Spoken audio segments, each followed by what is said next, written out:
We continue on our race weekend under the lights at the Coca-Cola Super Speedway, getting ready for race number 8 of Division 1 of the Skittles Super Speedway Series. Once the drivers take the halfway mark of this race, we will officially be halfway through the regular season. We've run 7 races and had 6 different drivers go to victory lane, which means, as I stated at the beginning of the season, it really comes down to wins, wins, wins as to whether you're going to be in one of those 8 playoff positions here for Division 1 or the 8 playoff positions in the Division 2 race tomorrow night, heading into our chase for the championship. But we're going to have to see what's going to take place here tonight at the Coca-Cola Speedway, a track that is 3 miles in length, and as I stated in both of our qualifying sessions, it reminds me an awful lot of M&M's Super Speedway. Just the difference is there's a little bit more banking on the straightaways, and it's not repaved like M&M's is. But as we get set for tonight's 34-lap event, Sebastian Cucalon lines up on the pole position. And we had a very interesting battle in our Division 1 qualifying session in the fact that Sebastian Cucalon and Vance Caldwell both advanced to round 2 with a chance of starting on the pole. Caldwell going to be starting from the 6th position. Why? Because believe it or not, only 7 races in, we have a tie for the points lead coming into this race, with Sebastian Cucalon and Vance Caldwell both at 243 points apiece. And then, just to make it a little bit more interesting, last week's winner from Pensacola, Trent Dunham, comes into this race only 1 point out of the points lead. So the top 3 in the points are separated by 1 meager point. And in a Super Speedway series, we certainly know that every position on track counts. Every lap led is important. And of course, you want to be in the right place at the right time to be able to pick up the victory. Let's go down trackside, get those most famous words in motorsports. Drivers, start your engines. And so as the field will roll off behind the pace car, we are going to get ready to go racing here. There we go. Focus on the 42 of Cucalon. We basically gave you a little bit of an idea of what the point standings look like coming to this race, at least with the top 3. Let's go a little bit further down the list as Cody Smart is 4th in points. He's only 8 points out, so he's got a shot of leaving Coca-Cola with the points lead, as does 2-time winner Brady Burkhart, only 12 points back in 5th. Riley Spurlytube, who rolls off 3rd, he's 6th in points coming in this race, 19 points out. And Preston Plourd currently jumped up to 7th after a great run at Pensacola. He is 27 points out of the top position. Ryan Butcher, our Armory winner, he is 8th. Philip Goldberg in 9th, and 10th is Matt Haas. 43 points separate the top 10 in the point standings. Coming into this race, your playoff grid, would look currently like this. Brady Burkhart still in that number 1 seed with 2 wins. Vance Caldwell, Trent Dunham, Ryan Butcher, Jessica Shelton, and Seth Cole, all winners this season, would join him. And right now, the 2 spots that are available via points currently are held by Sebastian Cucalon, the current co-points leader, and Cody Smart. But if we have a 7th different driver go to victory lane here tonight, that will all change and leave only 1 position available left for a driver to make it in via the point standings. But as I've stated, I don't think that any driver mathematically is going to have a shot of making it in via points. It's all going to come down to victories. So will we see Brady Burkhart maybe get his 3rd unprecedented win of the season? Will one of our former winners go to victory lane for the 2nd time this year? Or will we see yet another driver get their 1st win and put their name into the bidding for a spot in this season's playoffs? Sebastian Cucalon and Derek Hamill, a couple of Chevy Camaros, will lead us down and get us set as the green flag is out here at Coca-Cola. Let's roll! Look at him fan out 4 wide already. That's Jose Millz, that red machine down on the bottom. 5 wide into turn 1 with Benjamin Miles, Ryan Butcher, Zachary Taylor in there as well. And they will battle for the lead. That's Riley Spurlytube on the inside, alongside Sebastian Cucalon. But now Tristan Fowlkes with a run. 1 car down on the apron. That was J.J. Roberts, the 81. I think we're still green, but I'm not 100% certain. Shane Lake now going to go 3 wide for the top spot, as we are still green in turn 3. Shane Lake, who comes into this race currently situated 28th in points, dropped a number of spots after Pensacola last week, as we got a car up in the wall off of turn 4. That was the mellow yellow Chevrolet of Kyle Mathews. Lake will lead the first lap. A lot of action in the first 3 miles of this race as we've got a battle down the inside. Again, that is Cody Smart leading the inside line. Patrick Zych there with him as well, as Miles now going to move down and try and get some of that low line energy. We got some smoke here on the back straightaway. Somebody apparently spun off turn 2. I can see the skid marks, but it did not bring out the caution. We're still green, so we're going to have to rely on the NNSCRA split cam to show us exactly what happened, as they are really leaning on each other. There were a couple of cars bouncing off each other down the back straightaway there. Now Tristan Fowlkes going to get to the inside of Shane Lake. These two going to drag race down to the start-finish line. Benjamin Miles going to go even lower, so who is going to get the advantage coming to the stripe? It will be the Tampa Bay Lightning Ford of Tristan Fowlkes, as they are still vanning 3 wide and 4 wide behind him. Fowlkes now going to try and block all 3 lanes as Lake way up topside. Miles on the bottom. Trent Dunham even lower, last week's winner, looking for 2 wins in a row.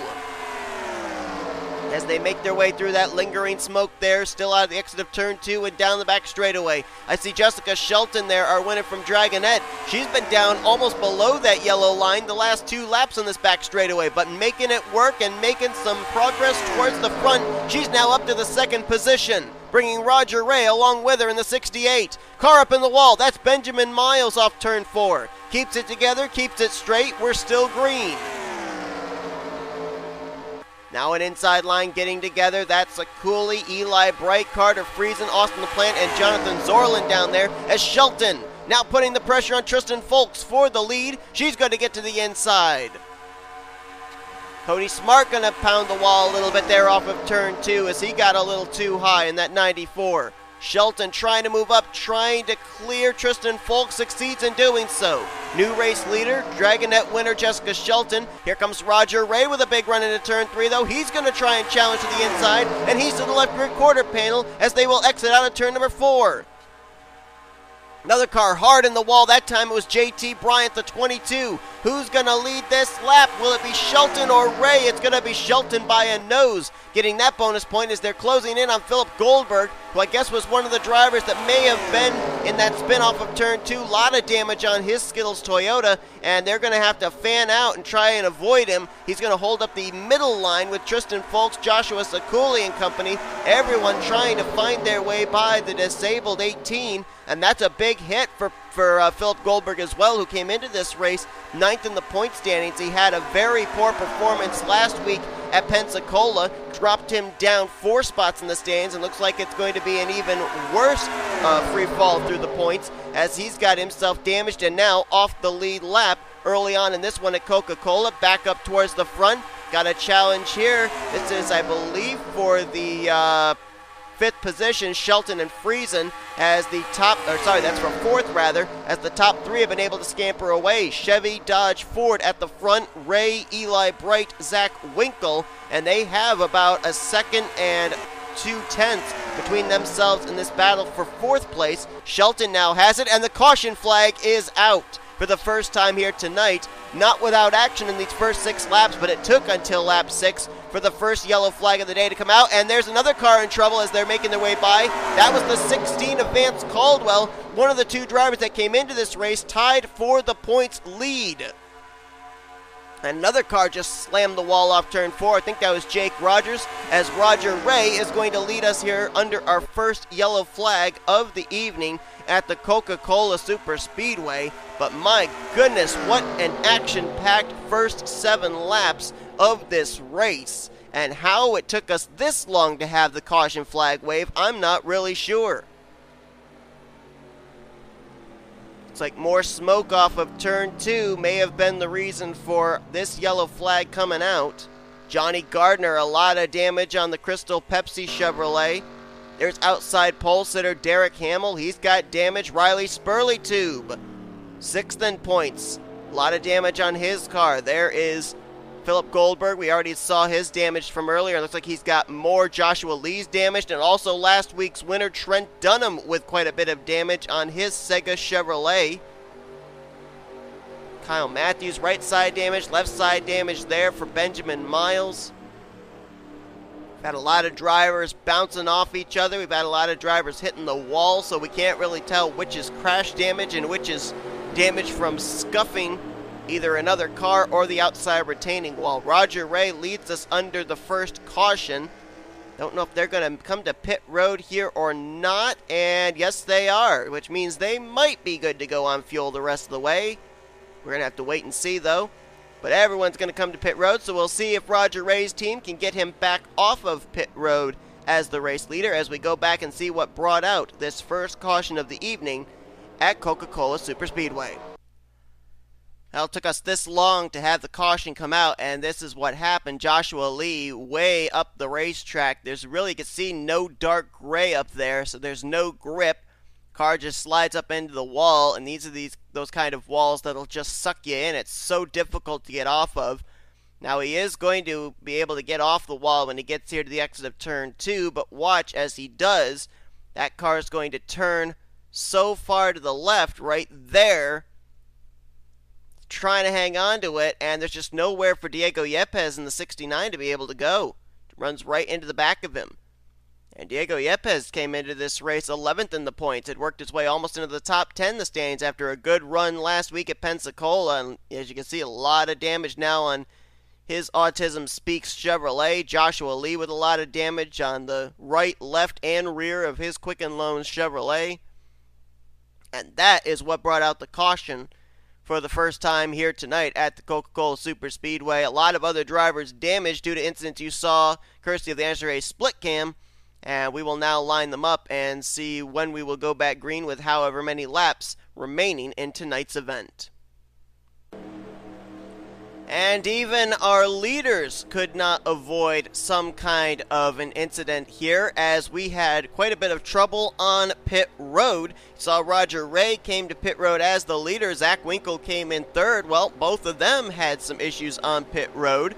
And so Ray's going to be restarting in third. Winkle's going to be restarting back, I think, in seventh. And Carter Friesen, for the first time, I believe, this season, is going to be out in front, leading us back to green flag racing. You can look down here at the finishing results for those that retired out of the race due to what's taken place in the first 10 laps of this race. Philip Goldberg, Diego Yepez, and co-points leader Sebastian Cucalon will finish in 40th.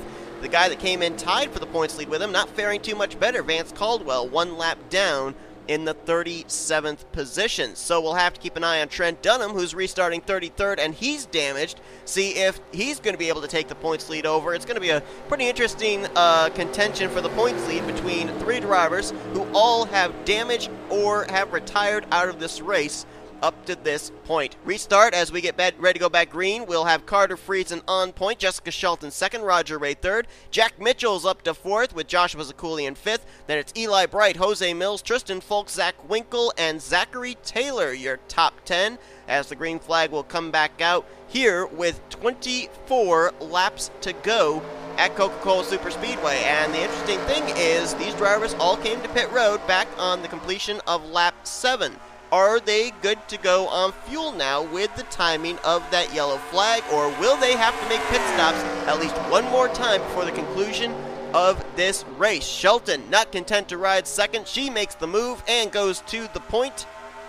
Gets by Carter Friesen. And we're going to also have to keep an eye if this thing does manage to go into a long green flag run. We've got a number of drivers near the rear of the field that are damaged and somewhat off the pace. Vance Caldwell a lap down, Derek Hamill somewhat off the pace. So we're going to have to keep an eye out and see if these leaders may at some point encounter that slower traffic. And that could play a big factor into the outcome of this race as well. Now, I'm not 100% certain who it was that Zack Winkle got into on pit road, but I do know that the leader at the time, Roger Ray, made contact with Andrew Miller on pit road. I think it might have been James Qualls who made contact with Zack Winkle, if memory serves me correctly, so that's why the two of them started back where they did and lost restarting in first and third, which is where they were at the time of the caution. How about the lone dodge in this field, Eli Bright, as he's now side by side with Jack Mitchell, running the Mountain Dew colors this week on his number 9 Camaro. And I'm noticing a couple of drivers back there that we might want to talk about that could get to the front here. One of them peeking out of line right there. That is Lauren Lemount in the 36. That team, we talked earlier on this season about how great they were in qualifying. Well, their qualifying has seemed to taper off. And they're not really out of the hunt yet in terms of getting themselves up there in points. They're 12th in the standings coming into this race. So their consistency is still kind of there. And they're looking pretty good here tonight.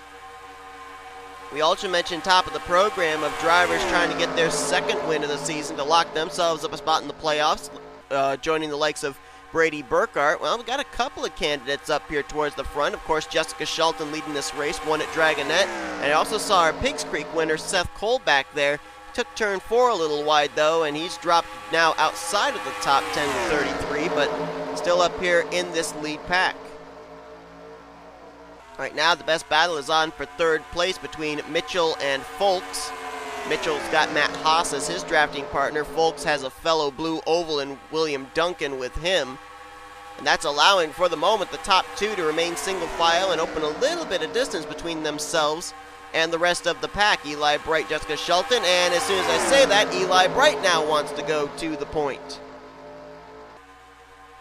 Eli Bright headed into Pensacola last week, 8th in the point standings, left 17th in the points as he did not have a good run and dropped 9 spots, so trying to bounce back from that and looking good here tonight so far as he's got former Hershey's Cup Series champion Matt Haas there with him. Got the bonus point for leading that lap, but I don't think he's going to lead the next. Matt Haas has a lot of friends down there with him, along with Jack Mitchell, Tristan Fowlkes, William Duncan, and Shane Lake making his way back up towards the front once again, that Advocare Chevrolet. Field heading into turn 3. Vance Caldwell, I believe right now, is in turn 1, and he is right now the slowest car, currently a lap down in the 37th position. So there is still about half a racetrack before the leaders would start to catch traffic, so not yet is it time to start panicking about slower traffic coming into play, but we'll have to wait and see. We talked about the fact that Sebastian Cucalon and Vance Caldwell, they both had their issues tonight. Caldwell is a lap down, Cucalon's out of the race, and they came in co-points leaders, and Trent Dunham's got damage and is off the pace, came in 1 point back. One driver I'm looking at here that could be a factor into the points lead is at the tail end of this lead pack, and that's the Best Buy Ford right there. Cody Smart came into this race only 8 points out of the points lead, and right now working his way up towards the front. Last time by an 18th. He'll be somewhere around 12th, I would think, this next lap, and he is working his way to the front, so we could see Cody Smart heading into next week's race as the points leader, dependent on what happens here in the final half of this race, as we have just now reached the halfway point here at M&M's Super Speedway. Shane Lake now back to the front. Oh, wow, Seth Cole pounded the wall off turn 2 that time. Pretty heavy contact with the right front, and you see him starting to drop back after losing a ton of momentum off of that corner. There's Jay Jefferson. Jefferson in the 28 started this race from 4th place, and now trying to get himself up towards the front. Jay Jefferson coming into this race 37th in points, so talk about a driver that could really use a good run, as I think Eli Bright just pounded the wall off turn 4. We start to see that at this particular track, and the reason is because of the tire heat. The banking in the corners is so high, the tire heat buildup in the right front just really shoots up into the red, and it causes lack of grip for drivers that slide up too high off the corner, and the car just does not turn through the center and on exit and goes straight up into the wall. That's why we're seeing so many drivers struggling with that, trying to run the high line here at Coca-Cola. Little bit of rivalry going to be going on here in the next 2 weeks as we're here at Coca-Cola Super Speedway this week. Next week we go to their counter rival. It's the Pepsi Super Speedway next week for these drivers, so a little bit of an interesting thing there. Also was announced last week that Canyonland is going to be a part of the Skittles Super Speedway Series Chase for the Championship segment. So Canyonland, a 11-mile super speedway created by NR 2003 Community's own Lyndon Wright, will be making its debut on the NNSCRA Sports Channel. I know it's also being used over in another NNSCRA league, the NNSCRA Marvel Studios Cup Series that Levi McIntyre runs. A lot of drivers fanning out here towards the front, but nobody able to get to the inside of Shane Lake just yet. Jose Millz there second. Patrick Zych has moved up to third. As Cody Smart, ooh, that was close. He and Shelton went wide off the corner, and I thought that Cody Smart was going to get into the right rear of Jake Rogers. As we got a car on pit road, I couldn't tell who that was. That might have been the 18. Oh, no, we got a number of drivers on pit road. Preston Plourd, Eli Bright, Qualls, Dunham, Ciculli, Spurlytube just now, I think, finished his pit stop. So are we having green flag pit stops here? It looks like it. LaPlante is on pit road. Derek Hamill, Jay Jefferson, who was up at the front, he pitted, as did Tristan Fowlkes. So we're having a cycle of green flag pit stops here. And now this is the question of, is this as far as they can go on fuel, or is this the pit stop that's going to allow them to make it the rest of the way? And here comes Shane Lake, Jose Millz, Jack Mitchell, and Lemount all in. Whole bunch of other drivers behind them. This pit road's so treacherous. We've seen so many drivers with incidents on pit road. It cost Roger Ray the lead when the caution came out the last time. And I don't like the way it looks here with Shane Lake. Looks like Preston will get behind him, so Lake will be okay at least for the moment. We did have a driver stay out, though. One driver, I think. And I believe that was the 04. Oh, no, two drivers stayed out. The 04 of Patrick Zych and the 48 of Jonathan Zoerlein, both staying out on this lap, and they will go an extra one here. Patrick Zych got to find a way down to the inside. Looks like he might be able to tuck down in behind Jay Jefferson here. So he's going to make his way to pit road. Boy, he cut that close. He almost hooked Jay Jefferson in his attempt to get to pit lane. And Zoerlein's going to come in as well. Saw Zoerlein come flying in there in the 48. Well, there's a start of the wall, and then there's two white lines, and you have the two white lines to be able to gauge how much you need to brake. That second white line is where pit road speed begins.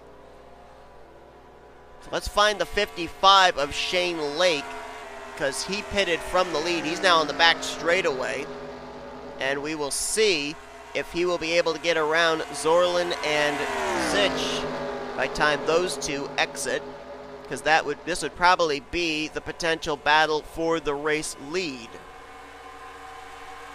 Jose Millz going to try and make it that if this is the case, he's going to emerge as the race leader.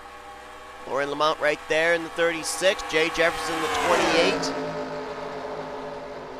I think that might have been Zoerlein they just passed. And there is the 04, the race leader, and we're about to have a lead change here heading into turn 3, I do believe. Jose Millz going to keep high and go around the 04, so Jose Millz will indeed cycle around to the top position. Lemount will move to second, Jefferson to third, Lake to fourth. As they will get ready to cross the line, we should have our field cycled around to how they are after the pit stop, so we will give you as good a full field rundown as we are possibly able. Jose Millz leads the way, Lemount in second, third is Jay Jefferson, fourth place is Shane Lake, fifth is Patrick Zych, sixth place right now is Tristan Fowlkes, seventh is J.J. Roberts, eighth Eli Bright, ninth is Jack Mitchell, and Carter Friesen right now completes the top 10. 11th place is Zachary Taylor, 12th is William Duncan, 13th J.T. Bryant, 14th Brady Burkhart. We haven't talked about the two-time winner very much tonight, but he's having a solid run. 15th Jonathan Zoerlein, 16th is Benjamin Miles, 17th, this is a big battle here, 17th, 18th, 19th, 20th right there is Boyd, Rogers, Mathews, and Hamill. Then you've got 21st place Matt Haas, 22nd is Jessica Shelton. 21st was Shelton, 22nd is Ryan Butcher, 23rd is Joshua Lee, 24th Trent Dunham, 25th is Riley Spurlytube, 26th place is Cody Smart, so he's dropped way back here. So right now Trent Dunham I think would currently be in the points lead position. Jonny Gardner just dropped to 27th.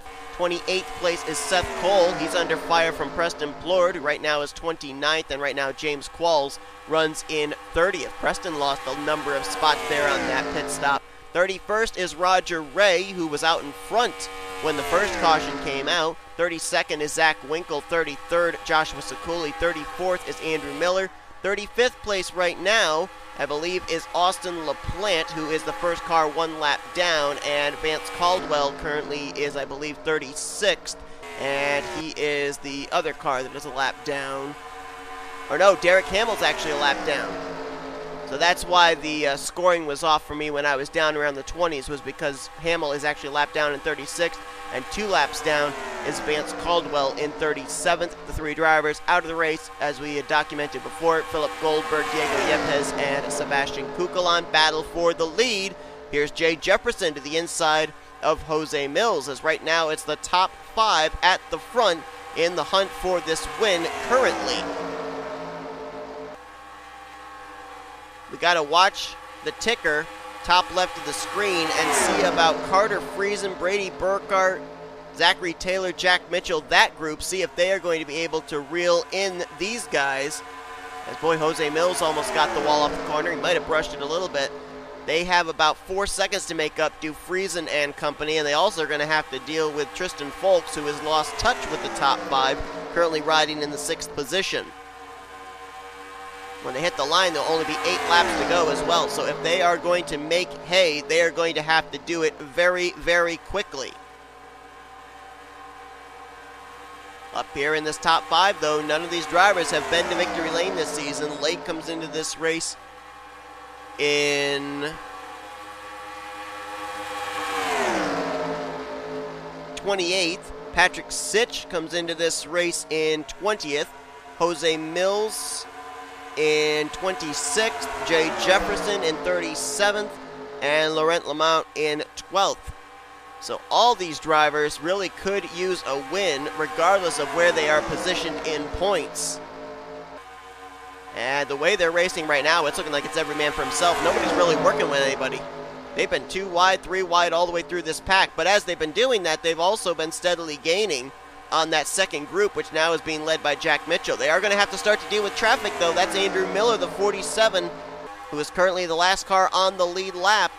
The Detroit Become Human Chevrolet, is he going to be a factor? He's going to move low. I think he thought the leaders wanted the high line. He almost wrecked the leader, Jose Millz. That's going to slow up these guys just the least little bit. Now we'll have to see if that's going to allow that second pack to be able to gain a little bit of momentum. Did we just lose the 55 of Lake? Oh, no, there he is. He was way down on the bottom, off camera. We couldn't even see him. The top 5 clear. Andrew Miller is now. Patrick Zych will go to the inside of Millz for the top position. And this time by, they'll hit the line with 6 laps to go. Do they have more traffic to deal with? Yes, they will. Wow, there's going to be a lot of traffic to deal with momentarily. Roger Ray, Zack Winkle, and Joshua Ciculli exiting out of Turn 2. Leaders heading into Turn 1. They will catch those 3 before this race is over. And that last time by, that second pack closed up the gap by about half a second. So they are closing in. They are producing some pretty good speed. Good pack of them all here, as they're still 4 wide, almost 5 wide. I don't know if that's going to really help their progress, but we'll have to wait and see, because they are 4 wide into that corner. They are battling all the way through the top 10 here. And now the front pack has gotten single file. That's even worse news for that second group. Millz continues to lead. Jose Millz only has 1 top 10 this season so far. And that time by at the line, they gained about 3/10, did this first lead pack. But as they are pulling away from the second pack, they are also closing in on this 3-car pack ahead of them with Ray, Winkle. Oh, they're going to have to deal with Vance Caldwell first before they get to Ray, Ciculli, and Winkle. This could be a big factor into the outcome of the win here. Oh, really slow through that corner was the whole pack, trying to find their way around the Burger King Ford. Look at Laurent Lemount down on the bottom with the run. Jefferson's going to go 3 wide down to the inside heading into Turn 1. Can he keep to the left rear, though? Yes, he can. They will be 3 wide into the first corner. Millz has to exit. Clearing Lemount is Jefferson. He goes to the point. And still about 2.5 laps to go. I'm sorry, 3.5 laps to go. And still those 3 cars of Winkle, Ciculli, and Ray up ahead, who I believe are somewhat up to speed, so they're not going to be that easy to blow by. They are about to hit the stripe right now. Leaders hit the stripe right now. That second pack, aided by the 16 of Vance Caldwell, closing in a little bit more. That time they cut it down to under 3 seconds. Looks like they got around the 16 a lot better than the first pack did. They're going to have to deal with Andrew Miller before they get up to this lead group, but it looks like they might be able to. If these guys get held up by that pack up ahead, that second group might be able to reel them in. They might have enough time. 4 wide for the lead. Millz, Lemount, Zych, and Jefferson. Nobody's being friends up here in this lead group, as it will be 2 laps to go. Jose Millz back to the front. Lemount in second, Lake in third, Zych in fourth, fifth Jefferson. I thought they were going to catch that group ahead of him, but maybe not. That group of 3's been able to maintain a pretty good distance between themselves and this group, which might be because these guys are racing 4 wide with only 5 drivers in their pack. Shane Lake's now got the Toyota of Patrick Zych. Patrick Zich's got to feel outnumbered right now by the Chevy bow ties. He's the lone Toyota in this group, and he's going to go for second place on Shane Lake. He's got help from Jay Jefferson, as Jose Millz, with a little bit of distance right now to work with, he's going to see the white flag this time by the number 6 GM Goodwrench Chevrolet, who comes into this race currently 26th in points. He had a fairly decent outing last week at Pensacola when he brought it home in the 19th position, but trying to get his best finish of the season, P1. Shane Lake's been able to break free in second, though. Will he be able to get a run down the back straightaway here into turn 3? Nobody's going to challenge him for second, so it might be mano-a-mano between him and Millz, but he's got to get a run into 3 to be able to even make a move. Runs about a half groove higher through the corner. Maybe going to try and dive it down here off of 4, but he's not close enough to make a move. A car length of daylight between himself and Jose Millz. Jose Millz will get his first career win. He'll take the checkered flag here tonight at the Coca-Cola Superspeedway. Becomes the 7th different winner this season in the Skittles Superspeedway Series, and now makes it 7 of the 8 positions in this season's playoff grid filled by drivers who have been to victory lane this year. Now, Millz came into this race 26th in points. No doubt this win's going to help him jump a few spots in the standings, but of course the goal now for Jose Millz, with a win in the bank, is to do one of 2 things. Well, actually do 2 things. Not one of 2 things. He's got to really do both of these things. He needs to keep himself in the top 30 in the points now for the remainder of the regular season, and he's got to make sure that he moves himself up high enough in the point standings that his win is going to be high enough points-wise to get him into the playoffs as well. But that is going to do it here from the Coca-Cola Superspeedway. And I think Trent Dunham, even though he finishes 24th, is going to lead with the points lead. It was kind of a race of attrition for all of our top guns in the point standings. As you see here, only 3 drivers finished out of the race: Goldberg, Yepez, and Cucalon, who came in as co-points leader with Vance Caldwell, who finishes a lap down. But Jose Millz wins here tonight. Who's going to win tomorrow night in Division 2? We'll have to wait and see. Thank you all for joining me for this race. If you enjoyed it, be sure to give this video a like, subscribe, and become part of the crew today. We have shown you full finish results. These are your point standings heading next week at Pepsi Super Speedway. Tomorrow night, it's going to be the Division 2 drivers here from Coca-Cola. As you've been watching a production of the NNSCRA offline racing at its best, Jose Millz takes the checker flag here tonight at Coca-Cola.